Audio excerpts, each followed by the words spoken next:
আসসালামু আলাইকুম সুপ্রিয় দর্শক, আমি শাকিল আর আপনারা দেখছেন বিশ্ব বাংলা কৃষি, সর্বদা কৃষকের পাশে থাকে। বন্ধুরা, মিশরীয় ডুমুর গাছ কিভাবে টবে প্রতিস্থাপন করবেন এবং কিভাবে মাটি তৈরি করবেন, কিভাবে গাছ রোপণ করবেন, গাছের কিভাবে পরিচর্যা নেবেন, বিস্তারিত জানতে পারবেন এই ভিডিওর মাধ্যমে। অবশ্যই বন্ধুরা, এই ভিডিওটি আপনারা শেষ পর্যন্ত দেখবেন এবং এই চ্যানেলে যদি নতুন হয়ে থাকেন তাহলে অবশ্যই চ্যানেলটি সাবস্ক্রাইব করবেন এবং পাশের নোটিফিকেশন বেলটি অন করে দেবেন।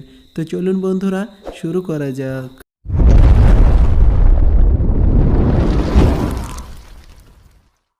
বন্ধুরা, মিশরীয় ডুমুর গাছ রোপণ করার জন্য আদর্শ মাটি তৈরি করতে হবে এবং টবের ড্রেনেজ সিস্টেম যেন ভালো থাকে এটা লক্ষ্য রাখতে হবে। বন্ধুরা, এই মাটির মধ্যে আমি দিয়েছি সমপরিমাণ জৈব সার এবং সমপরিমাণ বেলে দোআঁশ মাটি। আপনারা অবশ্যই বেলে দোআঁশ মাটি নেওয়ার চেষ্টা করবেন, কারণ বেলে দোআঁশ মাটিতে ডুমুর গাছ সবচেয়ে ভালো হয়।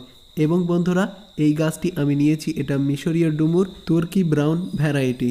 আপনারাও এই ভ্যারাইটি ব্যবহার করতে পারেন বা যে কোনো ডুমুর গাছ রোপণ করতে পারেন। বন্ধুরা, এই গাছটি রোপণ করার জন্য এর নিচের অংশে যে প্লাস্টিক থাকবে এটাকে সরিয়ে ফেলতে হবে এবং এটাতে দেখা যাচ্ছে বালিতে যে ঘ্যাস বার হয় সেই ঘ্যাসের উপরে এই গাছটি রোপণ করা এবং এটি খুবই শক্ত। এজন্য আমি এর উপরের অংশটা সম্পূর্ণ ফেলে দেব এবং যে কাটিংটা আমি কিনেছি এই কাটিংটা শুধু নিয়ে নেব আর তার কয়েকটি শেকড়। তারপরে আমি আমার তৈরি বেলে দোআঁশ মাটি এবং সারের মিক্সচারে এটাকে রোপণ করে দেব। এজন্য আমি এই মাটিটাকে সম্পূর্ণরূপে ভেঙে নিচ্ছি। আপনারা যখন গাছ সংগ্রহ করবেন তখন অবশ্যই নিচের মাটিটা দেখবেন। যদি বেলে দোআঁশ বা অন্যান্য মাটি হয় তাহলে আপনারা রেখে দেবেন, আর যদি এই ধরনের কোনো মাটি হয় তাহলে ভেঙে ঠিক আমার মতো করে গাছ রোপণ করবেন। বন্ধুরা, টবের জন্য যে মাটি তৈরি করবেন তার মধ্যে সামান্য পরিমাণ শিংকুচি, সামান্য পরিমাণ হাড় গুঁড়া এবং সরিষার খৈল ব্যবহার করবেন, তাহলে সবচেয়ে ভালো রেজাল্ট পাবেন। বন্ধুরা, ডুমুর খুবই গুরুত্বপূর্ণ ফল এবং এর ভেষজ গুণ প্রচুর পরিমাণে আছে এবং কোরআনে আল্লাহ সুবহানাহু ওয়া তাআলা এই ডুমুরের কসম কেটেছে ওয়াত্তিনি ওয়াজ জাইতুন।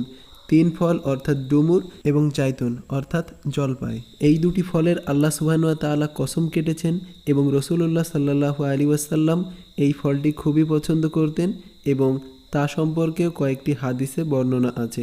বন্ধুরা, এই মাটিটা ভাঙা হয়ে গেছে, আপনারা অবশ্যই দেখতে পাচ্ছেন সামান্য পরিমাণে কিছু শিকড় বার হয়েছে। তো এই গাছটিকে এবার আমি রোপণ করে দেব। এই জন্য আমি টব থেকে হালকা করে মাটি সরিয়ে নেব এবং এই গাছটিকে রোপণ করে দেব। অবশ্যই আপনারা রোপণ পদ্ধতিটা দেখবেন। বন্ধুরা, এই গাছটি আপনাদের ইচ্ছা মতো রোপণ করতে পারেন, অবশ্যই এই পদ্ধতিটাও ট্রাই করতে পারেন এবং মাটিতে রাসায়নিক কোনো সার প্রয়োগ করবেন না, এটাতে শরীর অসুস্থ হয়। আপনারা অবশ্যই জৈবর দিকে যাবেন এবং জৈবটাই সবচেয়ে ভালো। বন্ধুরা, গাছটি রোপণ করার পর অবশ্যই এটাতে পানি প্রয়োগ করতে হবে এবং মাটি যদি খুবই শুকনা থাকে তাহলে প্রচুর পরিমাণে পানি দিয়ে ভিজিয়ে দেবেন, তাহলে এই গাছটি আর মরার সম্ভাবনা থাকবে না, গাছটি খুবই ভালো হবে। এবং এই গাছের আপডেট দেওয়া আছে, আপনারা অবশ্যই ভিডিওটি শেষ পর্যন্ত দেখবেন এবং এই পর্যন্ত ভিডিওটি যদি ভালো লাগে অবশ্যই লাইক করবেন এবং চ্যানেলে নতুন হয়ে থাকলে চ্যানেলটি সাবস্ক্রাইব করবেন। বন্ধুরা, এবার আমি এটাতে পানি প্রয়োগ করে দিচ্ছি উপর থেকে, যেন এই পাতাগুলি ভিজে যায়, এটা অবশ্যই লক্ষ্য রাখতে হবে এবং বিকালবেলা গাছ রোপণ করা সবচেয়ে ভালো। বন্ধুরা, কয়েকদিন পর গাছটি দেখুন খুব ভালো গ্রোথ হয়েছে আর এটাতে আমি কোনো রকমে সার প্রয়োগ করিনি, জাস্ট এভাবেই গাছটিকে রেখে দিয়েছিলাম। এবার এই গাছের গোড়ার অংশটা আলগা করে নিতে হবে এবং আপনারা চাইলে জৈব সার প্রয়োগ করতে পারেন। আপাতত আমি কিছুই প্রয়োগ করব না। আপনারা অবশ্যই দেখতে পাচ্ছেন গাছের গ্রোথটা খুবই ভালো আছে। শুধুমাত্র সপ্তাহে আপনারা একবার সরিষার খোল ভেজা পানি প্রয়োগ করবেন, তাহলে আর কিচ্ছু প্রয়োগ করার প্রয়োজন নেই। প্রচুর পরিমাণে ফল আপনারা পেয়ে যাবেন একটি মাত্র গাছ থেকে এবং ছাদ বাগানে এটিকে রাখতে পারেন। এই গাছে খুব বেশি পানি দেওয়ার প্রয়োজন হয় না, আপনারা ছাদ বাগানে খুব ভালোভাবেই তিন ফল চাষ করতে পারবেন। এবং আমি একটি তিন ফলের ফুটেজ নিয়েছি, আপনারা এখন অবশ্যই দেখতে পাচ্ছেন প্রচুর পরিমাণে তিন ফল ধরে আছে এবং এই তিন ফল পাকলে প্রচুর পরিমাণে মিষ্টি। এবং এই নার্সারির যে ওনার আছে সেই ওনার বলে তিনের উপরে কোনো ফল নেই, অর্থাৎ ডুমুরের উপরে কোনো ফল নেই। বন্ধুরা আশা করি এই ভিডিওটি ভালো লেগেছে। ভিডিওটি ভালো লাগলে অবশ্যই লাইক করবেন এবং এই চ্যানেলে নতুন হয়ে থাকলে অবশ্যই চ্যানেলটি সাবস্ক্রাইব করবেন এবং পাশের নোটিফিকেশন বেলটি অন করে দেবেন।